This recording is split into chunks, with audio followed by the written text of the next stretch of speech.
Hello, everybody. Yeah, no worries. I just wanted to do this video real quick. And when I was going through past trauma, I figured it out. Finally, it was 18 months. I was reading The Presence Process, which I'm going to actually put up on videos pretty soon here. And it will be 5 minutes in the morning and 5 minutes at night that you will listen or not. And it's what I did for the 18 months. And then you will breathe. 15 minutes is the goal. Whatever you do, it's fine. I did 15 at least, and I did it every single day for 18 months. So is that what you have to do? No, it's not, but it will help.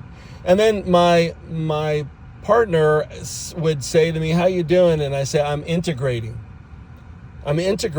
And what integration does is it takes bad habits. No, it takes bad energy is what it does. Takes bad energy and it brings it up to your best self, and the energy in your breathing. Your breathing is more important than food. Your breathing is more important than water. You cannot stay non-breathing for very long and then you're dead. So breathing is huge and important. And if you can integrate, okay, so the past 18 months where I did all the past trauma, and that past trauma wasn't my trauma. No, I wasn't that horrible in my life at all, but it was for my family. Seventh generation is what a lot of people say. I agree, and I experienced that myself. So what I wanted to tell you is that all of this stuff, when you walk through past trauma from yourself and from your family, what ends up happening is you get more strong. You get more aware. And it was so weird. One morning I woke up, I read through and breathed for a long time. And one day I woke up and I was like, where's the pain? Why am I not freaking? Why am I not just, wow. I mean, I couldn't understand it, but the reality it was pure. It was pure. And what was beautiful too is I was walking through my ego and my head.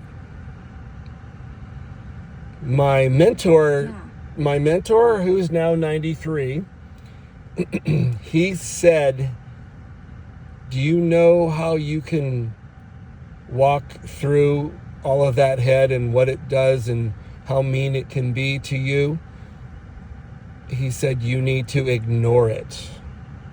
You ignore your head and eventually it will not say anything. I figured out something too.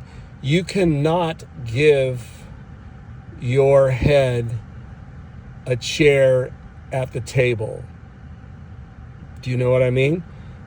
The chair at the table means that you're listening and they exist.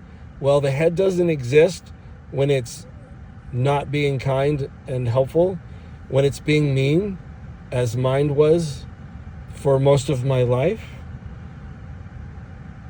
And so I walked through that, but it could have, I think it could have taken me another, 6 months to a year. To this point, I don't hear my head.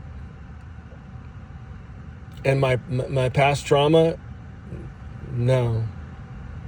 Occasionally I'm still working on ego, but the reality is all of this, it's a lot of work and a lot of time and a lot of energy.